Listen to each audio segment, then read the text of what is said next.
My name is Tamara, and my sister was sentenced to 16 and a half years in prison for felony A child abuse in the state of Tennessee after she took in an already sick foster child who eventually became gravely ill due to an undiscovered brain injury, likely caused while under the care of her birth parents.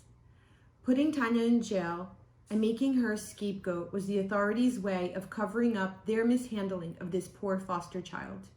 A grave miscarriage of justice occurred to my sister to cover up another miscarriage of justice caused by the authorities and those who were obligated to help this little girl.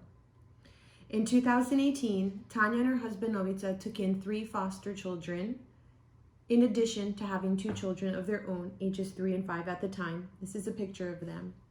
The foster girls that she took in were ages 14, 8, and 15 months old. They had to leave their parents' home because both of their parents were in jail, one for physical abuse and one for sexual abuse of their own children. Tanya quickly learned that these girls had many medical issues that were not taken care of over the years. But how could they have been taken care of? They were living homeless with their parents in a car for several months before the youngest was born. This is a picture of the youngest foster daughter and my sister's own biological daughter. Tanya soon discovered that the youngest daughter had the most severe problem, although all of them were behind on their medical appointments. They were unvaccinated, they had allergies, they had vision problems, they had hearing problems. They had different problems with attention, and Tanya, one by one, took all of them to doctors. There was not a week that passed by without a doctor's visit or someone coming to the house to visit them. This youngest baby in question had physical therapy, feeding therapy, occupational therapy, speech therapy. Every day, someone was in my sister's house trying to help these 3 girls catch up and to compensate for all the abuse that they endured in their young years.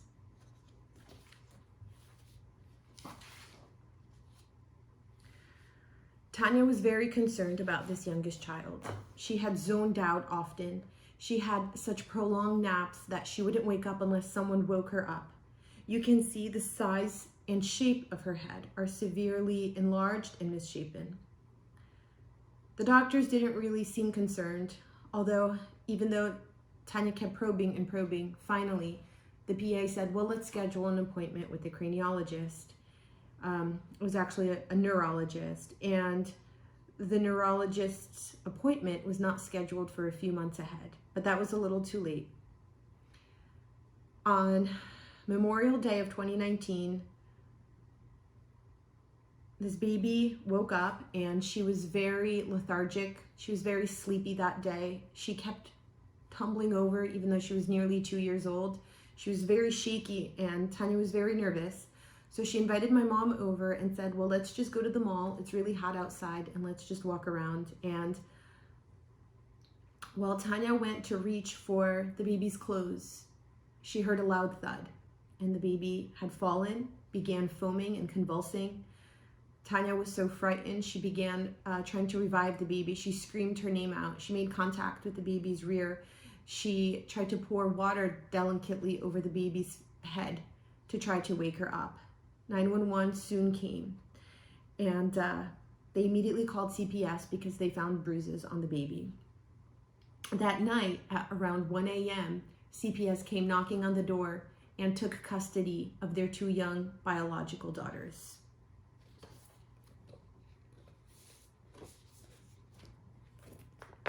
Novica was so upset. He did eventually get custody back of the girls, and for a long 3 years, they fought the legal system to try to exonerate Tanya and clear her name.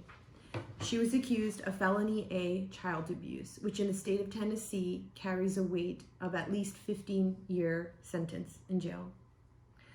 The accusing doctor was not even a pediatrician. He was a doctor of adolescent medicine. He specialized in ADHD, autism, sexuality, sports medicine, and yes, acne. During the deposition, he admitted to not knowing that the child's head circumference was in the 98th percentile. He did not know that Tanya had taken the baby to see a cranial specialist who was concerned enough about the child to immediately order a CT scan.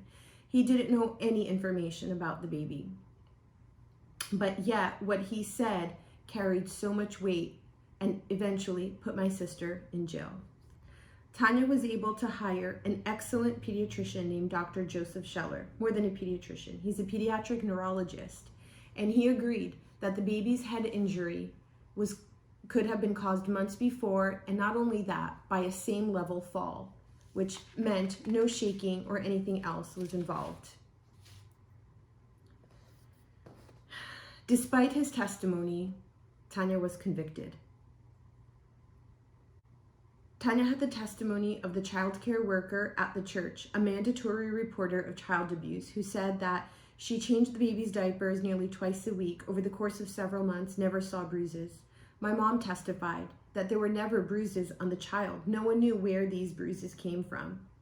And the judge finally said at the sentencing that this was not a classic case of shaken baby syndrome. He agreed that the baby would have withstood any whiplash from shaking. And Dr. Hayes, the adolescent doctor, admitted that the bruises found on the baby could not have caused, definitively could not have caused the baby's brain injury. Yet with all this pleading for help with her lawyer, to get more experts to try to prove her case, to build a stronger case, nothing came out of it. Tanya was the scapegoat for the broken system. Her small town lawyer failed these girls who are now growing up without their mom.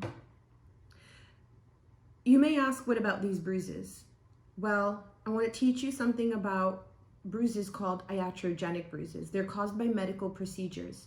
And all these bruises were attributed to my sister. The bruises from being strapped down in an ambulance, from repeated attempts of putting in an IV and having those attempts be failed, they all left bruises. The bruises from the surgery were all attributed to my sister. Yes, it was such a long list because they were all the bruises caused by the medical staff in an attempt to revive the girl's life. My sister was trying to save this baby that fateful morning, and she wasn't worried about, am I going to leave a bruise? She wanted to save the baby's life. But Tanya now sits in Memphis, Tennessee, not with her girls, 6 hours away. Our family is broken. I'm broken. My children are broken. Her children, her husband, my mom. We're all in so much pain. We've gone through thousands of dollars to try to save her, and all in vain. And now we continue to give thousands of dollars monthly to try to give her some comfort in jail.